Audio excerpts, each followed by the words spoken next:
Hello, dear fans, friends, and subscribers. Welcome to the Daily Cricket Show with your host Ram on this on Cricket Happenings.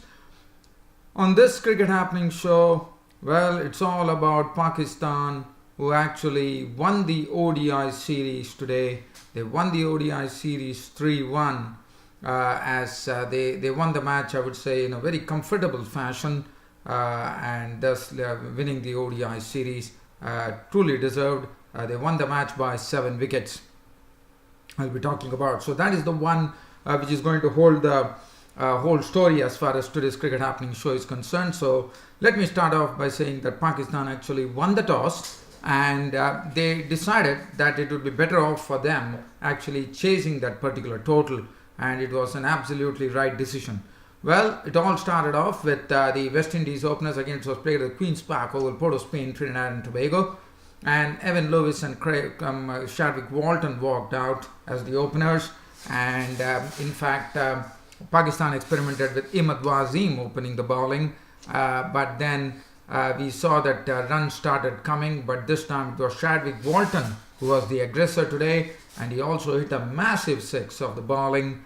I thought it was of Hassan Ali when he smacked him for a magnificent six. And it was very good to see Chadwick Walton showing some raw power there. Today, Evan Lewis missed out as he was the first wicket to go. Caught Hassan Ali bowled Imad Wasim for 7, which made the score 27 for 1 because Walton was doing all the scoring there. Marlon Samuels walked in and joined Walton. And at that time we saw two good bowlers on either end. Hassan Ali Shudesh was really bowling very well. Rumaan Reis was given an opportunity in place of Sohail Tanveer today, but I wouldn't say he really bowled so well, but he picked up the very important wicket of Kieron Pollard, but that was later. But Chadwick Walton was looking for the first time in this ODI series, was getting into some form as he was smacking the ball with lots of power. Chadwick Walton. Marlon Samuels came in. It was all thanks to Chadwick Walton, who had plundered 40 runs of 31 deliveries with 2 fours and 4 sixes when the score reached 52. So West Indies reaching 50, but the majority of the scoring was done by Chadwick Walton. And then finally Shadab Khan, who came in, and Shadab Khan once again today picked up that important wicket of Chadwick Walton by getting him caught by Shoaib Malik for 40. So that was a big wicket for Pakistan because Walton was looking very menacing at that stage. So 52 for 2, Marlon Samuels and Jason Mohammed at the crease, and this was the time we saw Hassan Ali for a change. I mean, Hassan Ali was thoroughly impressive right from the word go today. We saw he was bowling the right lines and lengths, and not only that, he was getting the in-swinger going today. The in-swinger was coming in very sharply, and he had also bowled 2 back-to-back maidens, and he was really looking a very difficult customer to deal with as Marlon Samuels was along with Jason Mohammed at the crease. Marlon Samuels, after making 22 of 21 deliveries, 1 4 and 2 sixes that Samuels hit. One was bashed over point for 6, and the other one he sent it scurrying over the long off region of Wahab Riaz in the same over for 6. So 22 contributed by Samuels, and Hassan Ali was rewarded for his wonderful bowling as he got a beautiful in-swinger onto Marlon Samuels which rattled the timber, and Marlon Samuels was gone bowled by Hassan Ali for 22, and then Hassan Ali with another deep in-swinger rattled the stumps of Jason Mohammed as well for 1 to suddenly leave this West Indian score. And also in between we saw Simmons getting run out for 1. Hassan Ali was the one who was responsible, and suddenly this West Indies innings had again started going down the sink at 73 for 5. Pollard had a dismal ODI series, I would say, as Rumaan Reis plucked up his stumps. He was clean bowled for 3, and then finally it was only thanks to Brathwaite with some big hitting and showing, and also picked up his highest score in T20 cricket today as he scored an unbeaten 37 of 24 balls, 2 fours and 2 sixes to get the West Indians to a decent score of 124. Jason Holder was out for naught to victim of Shadab Khan. Sunil Narine was bowled by Wahab Riaz for 9. Badri was not out on 124 for 8. So I think Pakistan bowling doing a beautiful job, especially Hassan Ali was the one who really held center stage today. I would say in preference to even Shadab Khan, because Hassan Ali bowled 4 overs, 2 maidens, 12 runs and 2 wickets, bowled some beautiful lines, and especially his in-swinger was something which was a very sharp one. Shadab Khan 4 overs, 2 for 16 today, so came back, got his mojo back. Imad Wazim 4 overs, 1 for 25. Ruman Rais replacing Tanveer 4 overs, 1 maiden, 1 for 25. But Wahab Riaz was the costliest of the lot, as 4 overs he leaked 44 runs with 1 wicket.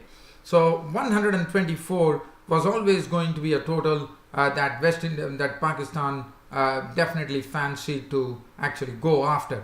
Ahmed Shahzad and Kamran Akmal opened the innings, and for the first time I would say in this ODI series that this comeback opening batsman Ahmed Shahzad and Kamran Akmal were able to produce a decent start of 40 runs for the first wicket, with Ahmed Shahzad playing some very good drives for boundaries, and Kamran Akmal also playing his range of strokes, which is the cut and the pull. As this was going on, and the score had reached 40, by 40 runs were put up by the Pakistan openers, and then Kamran Akmal was the first victim, as Marlon Samuels picked this wicket, getting him caught by Kesrick Williams for 20 of 21 deliveries, 3 fours and 1 6, made it 40 for 1. Ahmed Shahzad was joined in by Babar Azam. Babar Azam basically became a passive partner, as Ahmed Shahzad was the one who was doing the scoring, and it was good to see Ahmed Shahzad slowly get into some good form here with the bat, as he was starting to stroke the ball. He has a good eye, Ahmed Shahzad, and Babar Azam also has a good eye, but both, I would say, Ahmed Shahzad was looking the much better batsman as he stroked 53 of 45 balls, 6 fours and 1 6, becoming a victim of Kesrick Williams when he was castled by Williams for 53. Babar Azam contributing 38 of 36 balls, 1 4 and 1 6, departed at the 18th over when the score had 115, but there were only 10 runs required. It was just a matter of Pakistan really bided the time. They didn't really take any chances. They knew they could have easily done it, but they decided to. It was Shoaib Malik and the captain Sarfraz Ahmed, the great Shoaib Malik, actually bringing up the winning hit, not out on 9 of 7 balls with 1 4. Sarfraz Ahmed was not out on 3, and Pakistan won the ODI series 3-1. The 4-match ODI series, 127 for 3. As far as the bowling was concerned, today Samuel Badri and Sunil Narine, and especially Samuel Badri, could not get a handle on the Pakistan batsman as he has done in the previous ODIs. He went for a lot of runs. His 4 overs were carved for 38 runs today. He was the most costliest of the bowlers. So definitely Pakistan had a game plan here in the final ODI. They decided to target Samuel Badri, who has been giving them the breakthroughs and also bowling very tightly. That was good to see. Jason Holder, 3 overs, went for 24. Williams did a good job, 3 overs, 2 for 16. Sunil Narine did a very good job, 4 overs, none for 19. Marlon Samuels bowled 2 overs, no maiden, 1 for 11. Brathwaite 2 overs for 13, and Jason Mohammed bowled 1 over for 5. The man of the match going to Hassan Ali, and rightly so, for his wonderful bowling. As I said, he bowled the right lines and lengths, and it was good to see Hassan Ali really bowling in a very matured fashion today. Normally Hassan Ali tends to actually spray the ball on both sides of the wicket, but today he got his in-swinger going, which was good to see, and they were all deep in-swingers. Shadab Khan, this 18-year-old bloke on his debut series, bagging the Player of the Series award, and definitely promising a lot for Pakistan in the future. So the ODI series is all done and dusted. Now I'm going to look at some, and as far as this series is concerned, if you look at it, for West Indies, Evan Lewis has been a big draw card, no doubt about it. But the problem for West Indies would be the form of Kieron Pollard. The Kieron Pollard is such a big crowd puller, and to see that Kieron Pollard repeatedly failed in this ODI series is a big problem for the West Indies, and that is something that West Indies need to get it right.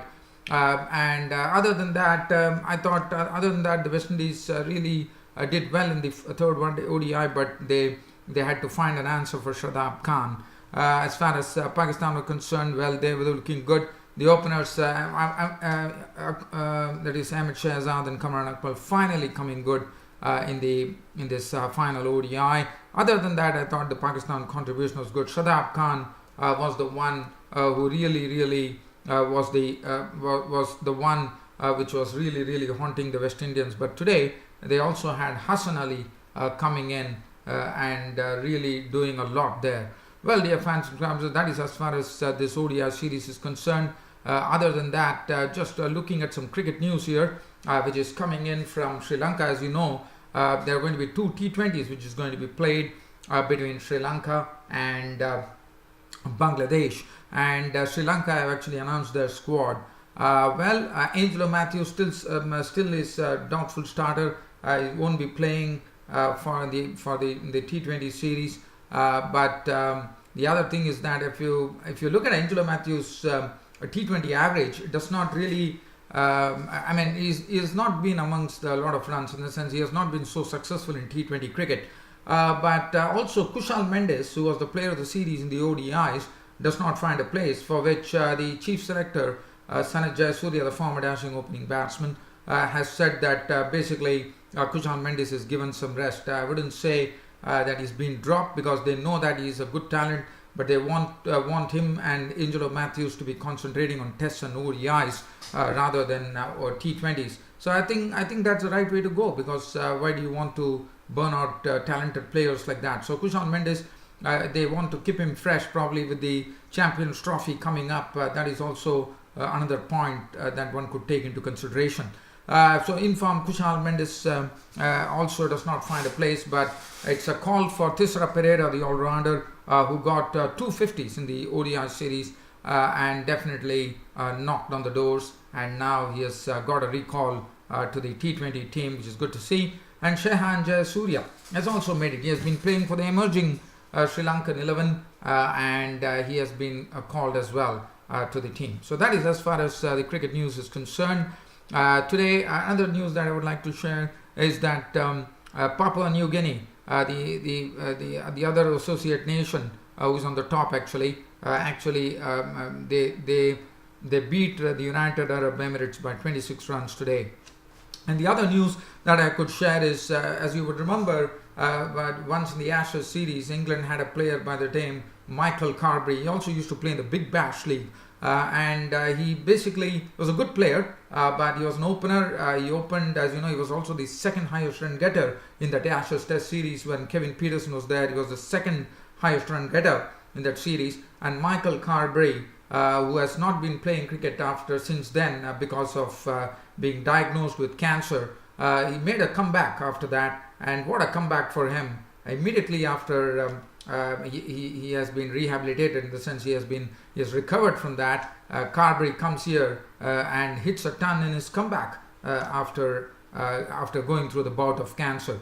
Well, dear fan subscribers, I don't have anything else to really add on here. It's all over as far as today's Cricket Happening show is concerned. I hope you all enjoyed this broadcast of mine, and I look forward to your company tomorrow on my next cricket broadcast on Cricket Happenings. Till such time, it's your host signing off on Sunday. Thank you.